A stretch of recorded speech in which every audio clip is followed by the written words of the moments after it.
दोस्तों, सुनीता विलियम्स 9 महीने आसमान में शटल में अमेरिकन स्पेस एजेंसी नासा के इंटरनेशनल स्पेस शटल में रहने के बाद धरती पर वापस लौट आई हैं। और वो उनके साथ जो दूसरे यात्री थे वो थे बुच विल्मोर। और ये मेरे अपने पर्सनल विचार में एक बहुत बड़ी मानव उपलब्धि है। वो आसमान में अंतरिक्ष में 9 महीने तक रहे और ये मिसाल है ह्यूमन रेजिलियंस की, ह्यूमन साइंस की और ह्यूमन कॉन्फिडेंस की और परसिवरेंस की कि अगर वो चाहे कोई इंसान तो वो क्या नहीं कर सकता। सुनीता विलियम्स इसलिए भी हमारे लिए इम्पोर्टेंट है क्योंकि वो भारतीय मूल की हैं, गुजरात की हैं और वो एक पायलट ट्रेन होने के साथ साथ एक मैराथन रनर भी रह चुकी हैं। बुच विल्मोर जो उनके साथ दूसरे यात्री थे वो भी उनके कोलीग हैं और वो एक ज़माने में फुटबॉल प्लेयर थे। बुधवार को स्पेस एक्स के कैप्सूल के जरिए फ्लोरिडा के तट पर उनकी सेफ लैंडिंग हुई। उनका जो ये मिशन था ये 5 जून 1924 को शुरू हुआ था, केवल 8 दिन का था। लेकिन टेक्निकल डिफिकल्टीज आई और जो चीज़ उन्होंने 8 दिन में एक माइंड के मेकअप से उन्होंने कंप्लीट करनी थी, वो करने के बाद उनको 9 महीने तक स्पेस में रहना पड़ा। इतने ज़्यादा टाइम तक, इतना लंबा समय स्पेस में बिताने के बाद उनकी हेल्थ पर क्या असर पड़ सकता है, इसके बारे में सोचा ये वीडियो बनाऊं, क्योंकि ये मेरा वीडियो रोज़मर्रा के चैलेंजेस, रोज़मर्रा के न्यूज़ जो हमारी हेल्थ से रिलेटेड होती है, हमारे मानसिक हेल्थ से रिलेटेड होता है, उसके ऊपर है ये चैनल है। अब इतने टाइम आसमान में, अंतरिक्ष में रहने पर हमारी बॉडी में क्या क्या नुकसान हो सकता है। सबसे पहले हम बात करते हैं मसल मास और हड्डियों की। हड्डियां और मसल्स आसमान में इंटरनेशनल स्पेस शटल में अगर 9 महीने तक रहेंगे तो कमज़ोर हो जाएंगे, क्योंकि वहाँ पर जो स्पेस के एस्ट्रोनॉट होते हैं वो माइक्रो ग्रेविटी में तैरते रहते हैं। इससे शरीर पर एक बहुत बुरा असर पड़ता है। हमारे जो ज़मीन पर हम रहते हैं तो अगर हम उछलते हैं तो दोबारा ज़मीन पर वापस आते हैं, ऊपर की तरफ नहीं जाते। वो इसलिए क्योंकि ग्रेविटेशनल फोर्स हमें वापस खींचती है और ये ग्रेविटेशनल फोर्स स्पेस शटल में नहीं होती। और उससे जब वो अर्थ पर आते हैं तो उनका शरीर कितना भारी महसूस होगा, इसके बारे में आप ऐसे समझेंगे कि अगर आप स्विमिंग पूल में स्विम कर रहे होते हैं या पानी में फ्लोट कर रहे होते हैं और उसके बाद अगर आप 15-20 मिनट, आधे घंटे बाद भी ज़मीन पर आते हैं, पूल से बाहर निकलते तो आपका अपनी बॉडी भारी लगने लगती है, क्योंकि वाटर में आपका मास कम हो जाता है। आप सोचिए इससे कहीं ज़्यादा कम हो जाता है स्पेस में। तो उससे क्या होता है, मांसपेशियों की, मसल मास की ताकत और हमारी बोन्स की डेंसिटी घटने लगती है। और हर मंथ में स्टडीज़ ने देखा है कि हड्डियां जो हैं 1% तक अपनी पावर, अपनी डेंसिटी खो जाती है। और इसका सबसे ज़्यादा असर पड़ता है हमारी हिप बोन पर, हमारे थाई बोन्स के ऊपर, हमारे कमर के ऊपर। और ज़मीन पर उतरने के बाद बिकॉज ऑस्टियोपोरोटिक चेंजेस आ जाते हैं तो हमारी हड्डियों के टूटने का, फ्रैक्चर का खतरा बहुत बढ़ जाता है। तो इसलिए जो ये एस्ट्रोनॉट होते हैं इनको स्पेशल ट्रेनिंग दी जाती है कि जब भी आप आसमान में, स्पेस में हो तो आप बहुत ज़्यादा एक्सरसाइज करते रहें ताकि आपका मसल स्ट्रांग रहे।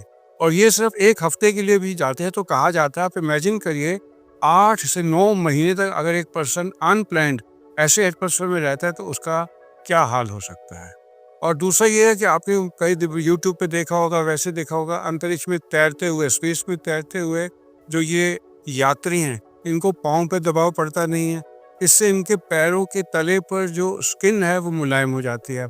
आपने वैसे भी देखा होगा जो हमारी लेबर क्लास होती है उनके पाँव के तलवे कितने स्ट्रांग हो जाते हैं, कितने थिक होते हैं अगर वो चप्पल पहन के नहीं चलते।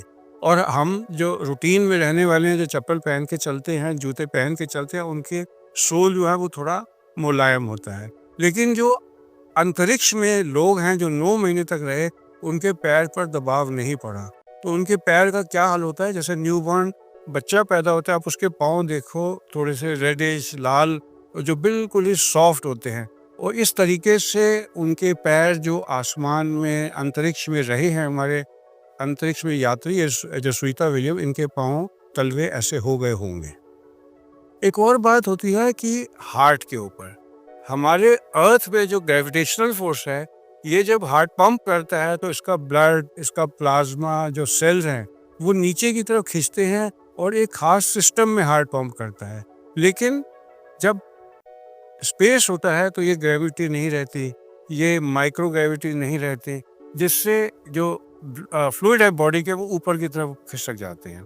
इससे क्या होता है, हमारे चेहरे पे सूजन आ जाती है, नाक में कंजेशन हो जाता है, सिर में भारीपन दबाव पड़ता है और बॉडी का निचला हिस्सा कमज़ोर और पतला दिखने लगता है। इसको एक खास टर्म दी गई है टेक्निकल स्पेस वालों द्वारा, puffy head and bird leg syndrome. Puffy head हो जाता है और बर्ड लेग जैसे होते हैं, लेग्स के बर्ड की जैसे लेग्स होती है वैसे हो जाती हैं, तो puffy head bird leg syndrome कहा गया है। असल में जो ये माइक्रो ग्रेविटी है, इसमें हार्ट को जब ये पंप करता है ब्लड, इसको इतनी मेहनत नहीं करनी पड़ती, इतनी ज़मीन पर रहने में तो करनी पड़ती है। इससे जो हार्ट की शेप है ये बदल जाती है और ये राउंडेड हो जाती है। और as compare to people who stay on the earth, जो ये स्पेस शटल में रहने वाले लोग हैं, अगर ये लंबे टाइम तक रहें तो 9.5% टू 10% इनका हार्ट ज़्यादा राउंडेड हो जाता है।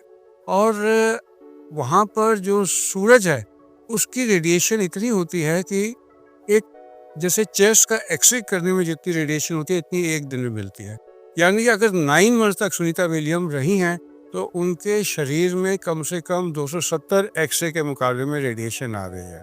और इतनी रेडिएशन के मिलने से सारे ब्लड वेसल्स पर असर पड़ता है, टिश्यूज पर असर पड़ता है, और ये नोन है ज़्यादा रेडिएशन से कैंसर जैसी बीमारियां भी आ सकती हैं।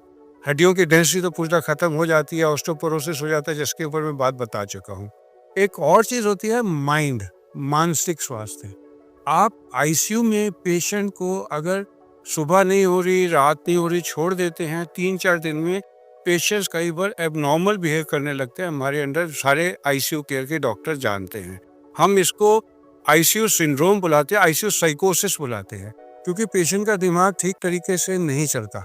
तो ये सारी प्रॉब्लम से माइंड पर असर आ सकता है। जो लोग 9 महीने तक बिना सोशल कांटेक्ट के रहे, चाहे मीडिया रिपोर्ट्स पे आता है कि वो अपनी फैमिली से इंटरनेट से कनेक्शन में थी, बट डेफिनेटली माइंड पर असर होता है। और एक और बात है कि जो स्पेस शटल होता है इसका एनवायरनमेंट हमारी ज़मीन से बहुत फ़र्क होता है। जो ये स्पेस शटल होता है ये हर 90 मिनट में पूरे धरती का चक्कर लगाता है, और इससे हमारे बॉडी की सर्केडियन रिदम बहुत ज़्यादा इफ़ेक्ट होती है। सर्केडियन रिदम आप समझ लीजिए, हम सुबह से लेके रात तक काम करते हैं, रात को सोते हैं, और अगले दिन फिर सुबह उठते हैं, रात हमारी बॉडी की रिपेयर का काम करती है। लेकिन अगर ये पैटर्न जो हमारी बॉडी का चलता रहता है, लेकिन अगर ये पैटर्न बदल जाता है तो बड़ी प्रॉब्लम आती है, जो सारे पायलट्स जानते हैं, एयर होस्टेसेस जानती हैं। क्योंकि आप सुबह उठते हैं, आपको अपने आप मोशन आता है, और रात होती है तो आपको नींद आती है। लेकिन अगर ये सिस्टम बदल जाएगा, अगर आप जैसे अमेरिका जाते हैं, वहाँ दिन की जगह रात है, तो वहाँ पर आपको रात को पॉटी आएगी और आप सारी रात नींद ही नहीं आएगी आपको 2-4 दिन तक, जिसको हम जेट लैग कहते हैं। इस तरीके से पूरा सिस्टम बॉडी का बिगड़ जाता है, सर्केडियन रिदम बिगड़ जाती है इन लोगों की। आपको मालूम है, जैसे मैंने अपनी पिछली वीडियो में भी बताया था, वो लेडीज जो कॉल सेंटर में काम करती है, जिनकी सर्केडियन रिदम की प्रॉब्लम होती है, जो नाइट ड्यूटी करती है, दिन में काम नहीं होता और दिन में सोती हैं, उनको ब्रेस्ट कैंसर की पॉसिबिलिटी कहीं ज़्यादा होती है। ये मैं आपको बात बता दूं जो एक नॉलेज के लिए ज़रूरी है।